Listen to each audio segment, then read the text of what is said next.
Magkaupo dyan mga 7 hours.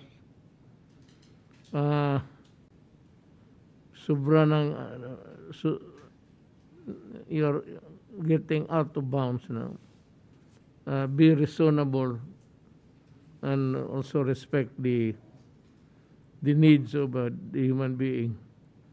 Pupuin mo ng 7 hours, i-grill mo, I think malilito talaga. Mawala sa kaikot-ikot ninyong tanong. Kasi ito si Gordon, abogado, ngayon kanya cross-examination.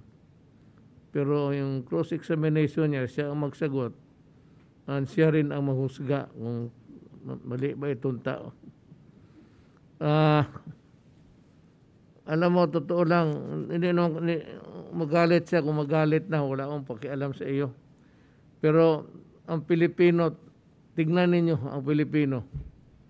Every time may flash sa TV na may hearing, siya lang mag-isa, dahan-dahan mag-alis yun.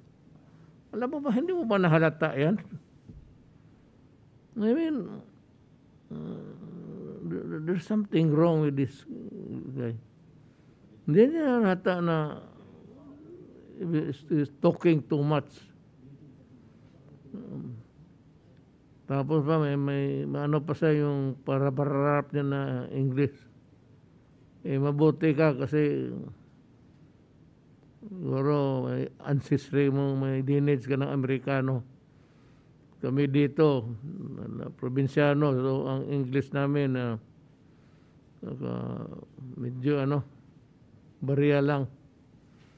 But anyway, for as long as we are understood by the Filipino people, for as long as we are able to explain where the money of the people napunta, maligaya na ako. Magustuhan mo man o hindi, ayan ang totoo. Kasi wala naman kaming obligasyon. There is no obligation on us to lie.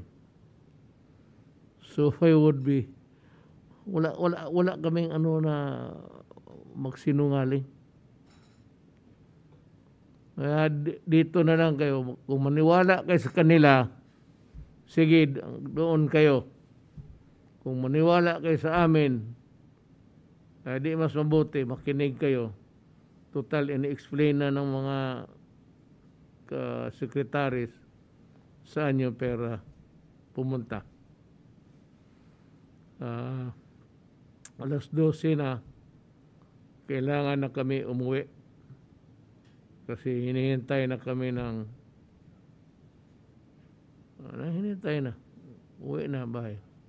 Salamat until the next hearing.